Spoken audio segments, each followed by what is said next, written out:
और देहरादून से बड़ी खबर, यहां पर विजिलेंस ने बड़ी कार्रवाई की है। जीएसटी के असिस्टेंट कमिश्नर को घूस लेते गिरफ्तार कर लिया गया है। 75,000 की घूस लेते हुए शशिकांत दुबे को पकड़ा गया। लक्ष्मी रोड के जीएसटी ऑफिस में यह बड़ी कार्रवाई हुई है और वहीं से आरोपी असिस्टेंट जीएसटी कमिश्नर को गिरफ्तार किया गया। उत्तराखंड की धामी सरकार करप्शन पर लगातार कार्रवाई कर रही है। पिछले 3 साल में धामी सरकार 49 भ्रष्टाचारियों को जेल भेज चुकी है। सीएम धामी भी साफ कह चुके हैं कि करप्शन बिल्कुल बर्दाश्त नहीं और उसी को लेकर यह कार्रवाई हुई है। जीएसटी विभाग में आज विजिलेंस की बड़ी कार्रवाई देखने को मिली और विजिलेंस ने आज यहां पर रेड की है। जानकारी के लिए हमारे साथ खुद एसपी विजिलेंस है, उनसे ही बात कर लेते हैं। मैम, क्या कुछ इसमें जानकारी मिली थी और किस तरीके की ये रेड है? ये एक नया रेस्टोरेंट खुला था करीब 6 महीने पहले राजपुर रोड पे। उनके जो ओनर थे उन्होंने शिकायत करी थी कि जीएसटी विभाग के जो असिस्टेंट कमिश्नर थे डॉक्टर शशिकांत दुबे हैं, इन्होंने उनके होटल में करीब 1 महीना पहले विजिट करी थी और विजिट करने के बाद उन्होंने इनको फ़ोन किया था और फ़ोन करके बुलाया था। तो फिर ये आज कल यहाँ पर आए थे और इनसे काफ़ी लंबी बातचीत हुई, जिसमें इन्होंने बताया कि 1 लाख रुपए इन्होंने रिश्वत की डिमांड करी थी। तो उस पर इन्होंने नेगोशिएट किया और फाइनली 75,000 रुपीज़ में वो माने थे। तो उसी को लेकर वो आज आए थे, जिस पे इनको हमने रेड हैंडेड कॉट किया है। मैम, क्या कुछ और जगह इनकी रेड बढ़ सकती है क्योंकि इनके घर पे या कुछ और जानकारी? बिल्कुल, इनके घर पे भी सर्च चल रही है। इनका घर है जाखल में, जहाँ सर्च अभियान भी चल रहा है। कैमरा सहयोगी दीपक उपाध्याय के साथ में सत्येंद्र वर्तवाल, न्यूज़ 18 देहरादून। और पंतनगर एयरपोर्ट के असिस्टेंट मैनेजर आशीष चौसाली की मौत का रहस्य लगातार गहराता जा रहा है। पुलिस को पिछले 24 घंटे में जांच के दौरान जो चीजें मिली हैं वो कहानी को और उलझा रखी हैं। आशीष के मोबाइल में इंटरनेट हिस्ट्री बता रही है कि आशीष ने पिछले 15 दिनों के भीतर न सिर्फ गला घोटने की टेक्निक को देखा बल्कि कई तंत्र क्रियाएं भी सीखी। बताया जा रहा है कि आशीष किसी देवी के बारे में सोच रहा था। ऐसे में बड़ा सवाल यह है कि आखिर ये देवी कौन है और क्यों आशीष तंत्र क्रियाएं सीख रहा था और कैसे और क्यों उसने महिला वाले कपड़े, मेकअप का सामान जैसे लिपस्टिक, बिंदी, सिंदूर, महिलाओं वाले बालों के विग मंगा कर रखे थे। पुलिस अब इन सभी सवालों के जवाब तलाश रही है। हालांकि पुलिस अभी कुछ भी आधिकारिक रूप से बताने से बच रही है। पंतनगर एयरपोर्ट के असिस्टेंट मैनेजर आशीष कुमार चौसाली की मौत कैसे हुई, ये अपने आप में एक बड़ा रहस्य है। पुलिस इस रहस्य के खुलासे में जुटी हुई है और लगातार इन्वेस्टिगेशन चल रहा है। पिछले 24 घंटे के अंदर पुलिस को कई सारे महत्वपूर्ण इनपुट मिले हुए हैं। इस समय मैं पंतनगर एयरपोर्ट के ठीक बाहर खड़ा हूं और ये पीछे आप देख रहे हैं, ये पंतनगर एयरपोर्ट का बोर्ड लगा हुआ है। राइट हैंड पे ये पंतनगर एयरपोर्ट है और पीछे जो ये आप कुछ मकान देख रहे हैं, इन्हीं में एक मकान आशीष कुमार चौसाली का था, जो कि असिस्टेंट मैनेजर थे और जो बाकायदा एटीसी के यहाँ पर इंचार्ज थे, जिनका व्यवहार बेहद सामान्य था। लेकिन उन्होंने महिला के भेष में किस तरीके से आत्महत्या की है या फिर वो किसी तांत्रिक के तंत्र क्रिया के चक्कर में थे, पुलिस इन सारे रहस्यों पर फिलहाल जांच कर रही है। पुलिस इस बात की भी जांच कर रही है कि पिछले 10-15 या पिछले 1 महीने के भीतर किस तरीके से आशीष कुमार चौसाली ने वीडियोस देखे, किस तरीके से नेट में कौन कौन सी चीजें सर्च की हैं, कि आशीष के पास ये सब चीजें कहां से आई। और साथ ही उन्होंने सिंदूर लगा रखा था और माथे पर जो है एक टीका भी लगा रखा था और पूरी तरीके से महिला का भेष धारण कर रखा था। ऐसे में बड़ा सवाल यह है कि आखिर आशीष ने ये भेष क्यों बदला और उन्होंने मौत को खुद गले लगाया या फिर ये मौत कोई और बड़े रहस्य का खुलासा करेगी। शैलेंद्र नेगी, न्यूज़ 18 पंतनगर। और दिल्ली दौरे पर मौजूद सीएम पुष्कर सिंह धामी ने प्रधानमंत्री नरेंद्र मोदी से मुलाकात कर उन्हें तीसरी बार प्रधानमंत्री बनने पर बधाई दी है। इस मौके पर सीएम ने बद्रीनाथ धाम के प्रसाद प्रधानमंत्री को भेंट भी किए और राज्य सरकार महासू देवता मंदिर का मास्टर प्लान के तहत सौंदर्यीकरण कर रही है। इसको लेकर भी सीएम ने पीएम से विस्तार से बातचीत की है। सीएम ने प्रधानमंत्री से अलकनंदा, भागीरथी और सहायक नदियों में प्रस्तावित 24 जल विद्युत परियोजनाओं के संबंध में सुप्रीम कोर्ट के निर्देश पर गठित विशेषज्ञ समिति की अंतरिम रिपोर्ट पर जल शक्ति मंत्रालय और विद्युत मंत्रालय के साथ पुनर्समीक्षा करने के लिए अनुरोध किया।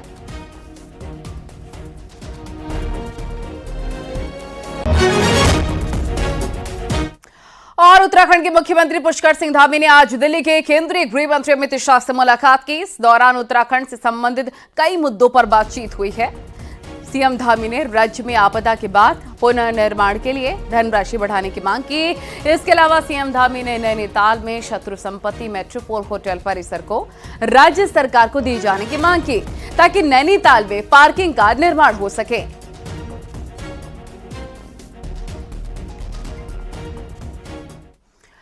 और साथ ही पुष्कर धामी ने दिल्ली एम्स पहुंचकर बिनसर के घायलों से मुलाकात की और उनका हालचाल भी जाना। इस दौरान सीएम धामी ने घायलों के परिजनों से भी मुलाकात की, हर संभव मदद का आश्वासन दिया। आपको बता दें कि 15 जून को अल्मोड़ा के बिनसर में जंगल की आग में झुलसकर 3 लोग घायल हो गए थे।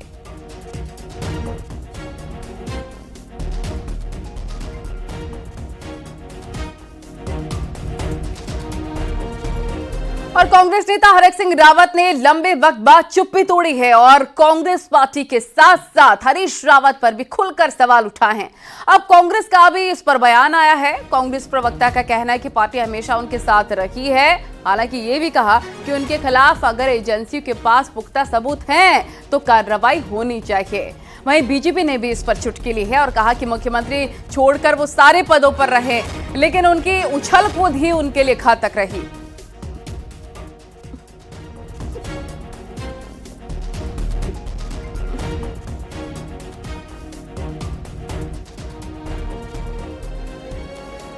और अगर किसी नेता को लगता है कि पार्टी ने जो है उसके पक्ष में नहीं बोला, तो मुझे लगता है कि ये उनकी व्यक्तिगत राय हो सकती है। और जहां तक किसी के व्यक्तिगत भ्रष्टाचार की बात है, अगर सरकारी संस्थाओं के पास उसके सबूत हैं तो निश्चित तौर पर कार्रवाई भी होनी चाहिए। मात्र 29 साल की उम्र में उत्तर प्रदेश के अंदर ये मंत्री बन गए थे और ये जब रहे प्रमुख पद, मुख्यमंत्री को छोड़ के कोई पद ऐसा नहीं रहा प्रदेश में जो इनके पास नहीं रहा, सब प्रमुख पदों पर रहे। लेकिन ये कहीं एक जगह टिक कर नहीं रहे। इनकी एक ही कमी रही कि कभी ये बसपा में चले गए तो कभी उन्होंने अपनी पार्टी बना डाली, तो कभी ये फिर कांग्रेस में चले गए तो फिर ये भाजपा में आ गए और भाजपा में ठीक ठाक चल रहे थे, मंत्री थे, तो फिर अपने पूरे परिवार को चुनाव लड़ाने के चक्कर में फिर कांग्रेस में भाग गए। अब उछलकूद ये मचाते हैं तो परिणाम इन्हीं को भुगतना पड़ेगा ना, कौन भुगतेगा?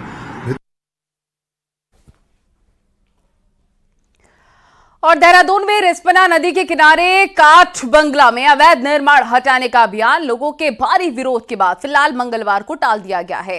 एमडीडीए आज लोगों की शिकायत के बाद उनके कागजों की जांच कर रहा है। कल एमडीडीए ने अतिक्रमण के खिलाफ एक्शन लिया और लोगों ने उनका विरोध किया। जब आज टीम कार्रवाई करने पहुंची तो लोगों ने फिर विरोध किया, जिस पर आज एमडीडीए लोगों की शिकायतें सुन रहा है और उसके बाद ही आगे की कार्रवाई की जाएगी। जो यहाँ पे अवैध अतिक्रमण को ध्वस्तीकरण की प्रक्रिया थी, उसके विरोध में कुछ लोगों ने आज सड़क जाम कर लिया था, तो हमने इनको जो समझा के सड़क ट्रैफिक जो है खुलवा दिया है, ट्रैफिक नॉर्मल कर दिया गया है। और आज चलेगा सर अभी तक जो है, अभी कुछ लोगों की कुछ क्वेरीज थी, उस संबंध में उनका निस्तारण के लिए एमडीडीए ने उनको बुलाया है, तो शायद उसमें जो भी जिनके जो डाउट्स हैं अपने क्लियर करने के बाद अग्रिम कार्रवाई की जाएगी। मैं करूंगी। उत्तराखंड में एक बार फिर से नदियों को जिंदा करने की कवायद शुरू हो गई है। राज्य की 5 नदियों को फिर से जीवंत करने का प्लान तैयार हो रहा है। हालांकि इस पर सवाल भी अब खड़े हो रहे हैं।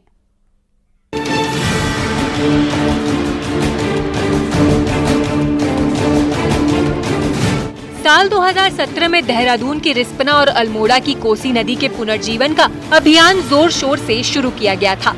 हजारों पौधे रोपे गए, लाखों रुपए खर्च किए गए, लेकिन ना इन नदियों की साफ सफाई में सुधार हुआ और ना बूंद भर पानी इनमें लौटाया जा सका। अब स्प्रिंग एंड रिवर रिजुविनेशन प्राधिकरण सारा ने प्रदेश की सौंग, नयार, शिप्रा समेत 5 और नदियों को पुनर्जीवित करने का प्लान बनाया है। इन नदियों का 3 से 5 साल का लॉन्ग टर्म ट्रीटमेंट प्लान बनाया जा रहा है। इसके लिए national institute of hydrology Roorkee, IIT Roorkee और सेंट्रल वाटर इंस्टीट्यूट देहरादून की राय ली जा रही है।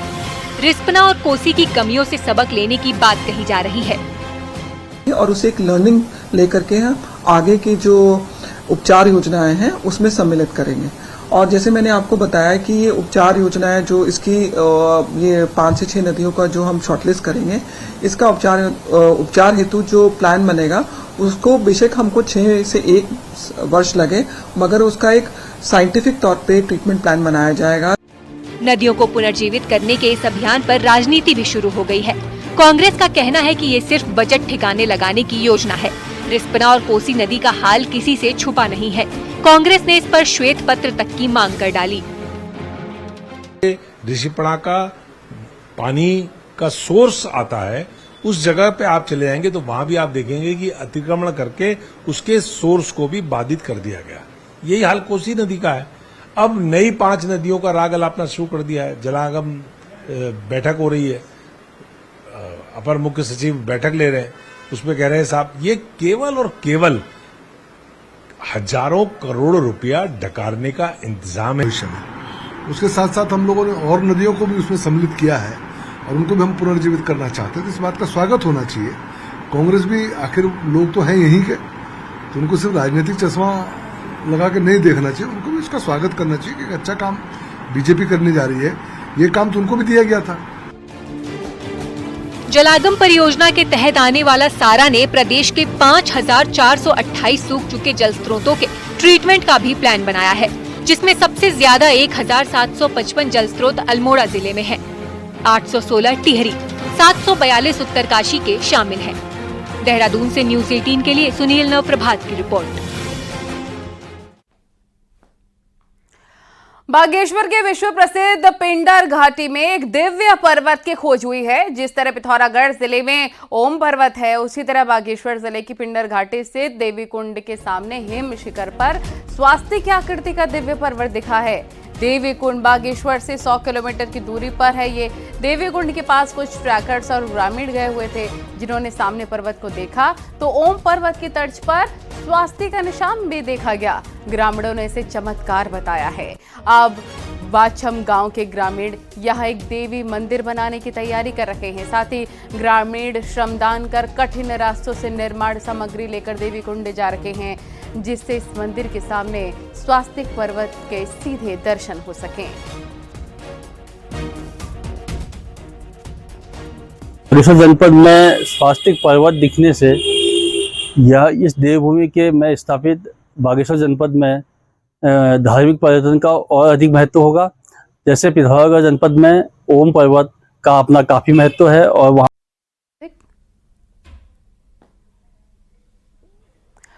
पिथौरागढ़ में लिपोलेख रोड से चीन की चौखट तक पहुंचने के बाद अब मिलम रोड के जरिए भारत ड्रैगन को जवाब देगा। असल में 17 सालों की कड़ी मेहनत के बाद बीआरओ मिलम रोड को काटने में काफी हद तक सफल हो जाएगा। ऐसे में उम्मीद जगी है कि कुछ महीनों में मिलम बॉर्डर भी रोड से जुड़ जाएगा।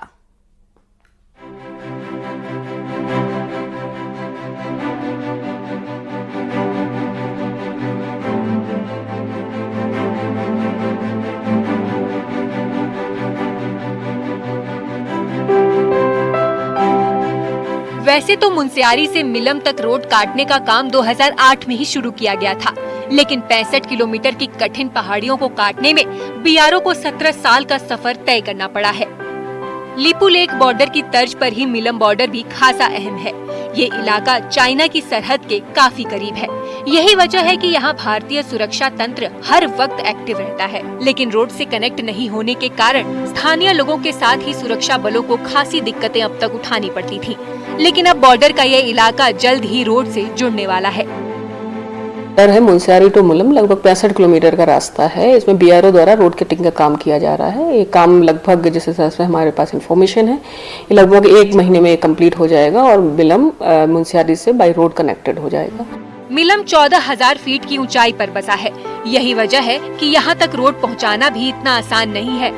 सुरक्षा के लिहाज से अहम इस इलाके में सेना हो या फिर आईटीबीपी हर वक्त तैनात रहते हैं। राष्ट्रीय सुरक्षा के अलावा ये इलाका पर्यटन के लिहाज से भी खासा अहम है। विश्व प्रसिद्ध मिलम ग्लेशियर भी यहीं मौजूद है। यही नहीं, यहाँ सैलानियों को रिझाने के कई फूलों की घाटियाँ भी मौजूद हैं। इसी रूट से नंदा देवी ईस्ट, त्रिशूली और हरदेवल जैसी गगनचुंबी पहाड़ियों के लिए पर्वतारोही भी गुजरते रहते हैं। मुनस्यारी से मिलम एक बहुत महत्वपूर्ण स्थान है और मिलम जिस प्रकार से आदि कैलाश भगवान शिव भोले का स्थान है, तो वैसे ही मिलम भी पूरे देश दुनिया को जो जल ग्रहण करता है, तो उसका सबसे बड़ा एशिया का माना हुआ ग्लेशियर है। इस इलाके में जो पर्यटन का जो कार्य अभी बहुत धीमी गति से चल रहा है, तो इस मोटर मार्ग के खुलने के बाद वो कार्य आपका बिल्कुल बहुत तेज गति से आगे बढ़ेगा और वहाँ जो स्थानीय लोग जो रहते हैं उन लोगों को उसका फ़ायदा पहुँचेगा। 7 ग्राम पंचायतें इससे सीधे सीधे जुड़ रही हैं। दशकों के इंतजार के बाद अब कुछ महीनों में मिलम बॉर्डर रोड से कनेक्ट हो जाएगा। ऐसे में तय है कि भारतीय सुरक्षा बलों की राह तो आसान होगी ही, साथ ही देश दुनिया को नया पर्यटन स्थल भी मिलेगा। ऐसा होने से इस इलाके में बसे दर्जनों गांवों को मुख्य धारा में लाना तो आसान होगा ही, साथ ही उनके लिए रोजगार के नए दरवाजे भी खुलेंगे। न्यूज़ 18 के लिए पिथौरागढ़ से विजयवर्धन उप्रेती की रिपोर्ट।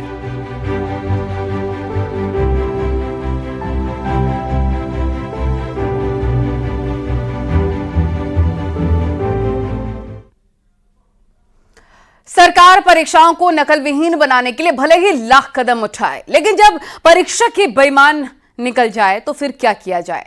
ऐसी एक रोचक कहानी सामने आई है श्रीदेव सुमन यूनिवर्सिटी के बादशाही हॉल से, जहां पर आंसर शीट का मूल्यांकन करने वाले टीचरों ने कहीं गलत आंसर को सही मानते हुए अंक दे दिए हैं तो कहीं आंसर चेक ही नहीं किए।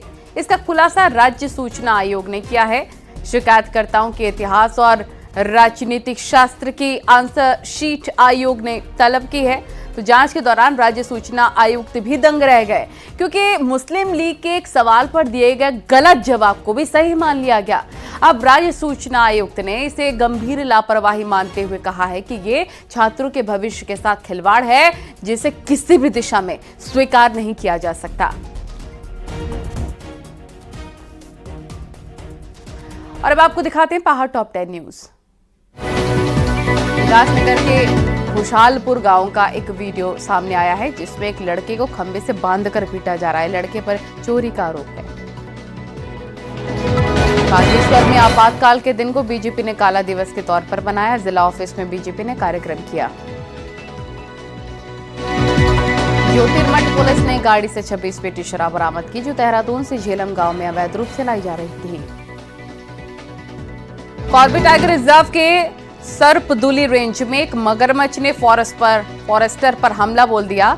रामगंगा नदी पार करते वक्त हमला किया। घायल फॉरेस्टर अस्पताल में भर्ती। उत्तरकाशी जिला मुख्यालय के पास डांग गांव के ग्रामीणों का पानी की समस्या को लेकर जिला कलेक्ट्रेट परिसर में धरना जारी। बिजली दरों में हुई बढ़ोतरी को लेकर जनसंघर्ष मोर्चा ने विकासनगर तहसील पर प्रदर्शन किया। एसडीएम के माध्यम से राज्यपाल को ज्ञापन सौंपा। बागेश्वर में राष्ट्रीय स्वास्थ्य मिशन की योजनाओं और कार्यक्रमों की समीक्षा की गई। बैठक में एनएचएम में चल रहे निर्माण कार्य पर भी चर्चा की गई। अल्मोड़ा कलेक्ट्रेट में डीएम ने सभी विभागों की मीटिंग ली। इसमें निर्माण कार्य में तेजी लाने के निर्देश दिए। चंपावत में प्रभारी मंत्री रेखा आर्य की मौजूदगी में जिला योजना की मीटिंग की गई। इसमें 58 करोड़ से ज्यादा की जिला योजना को मंजूरी मिली है। रुद्रप्रयाग के ओखीमठ में 15 मेगावाट की मदमहेश्वर जल विद्युत परियोजना बनकर तैयार हो गई है। जल्द इससे बिजली उत्पादन शुरू हो जाएगा। आगे बढ़ते हैं। हरिद्वार के बहादुराबाद इलाके में नाबालिग लड़की की हत्या से हड़कंप मचा हुआ है। 2 दिन से लापता लड़की का शव खेत में पड़ा मिला। परिजनों ने ग्राम प्रधान पति और बीजेपी ओबीसी मोर्चा के नेता और उसके सहयोगी पर दुष्कर्म करके मर्डर का आरोप लगाया है। उधर दलित संगठन भी आरोपी की गिरफ्तारी की मांग कर रहे थे। परिजनों की शिकायत पर आरोपी ग्राम प्रधान पति आदित्य राज सैनी और अमित सैनी के खिलाफ केस दर्ज कर लिया गया है। पुलिस आरोपी की गिरफ्तारी के प्रयास में जुट गई है।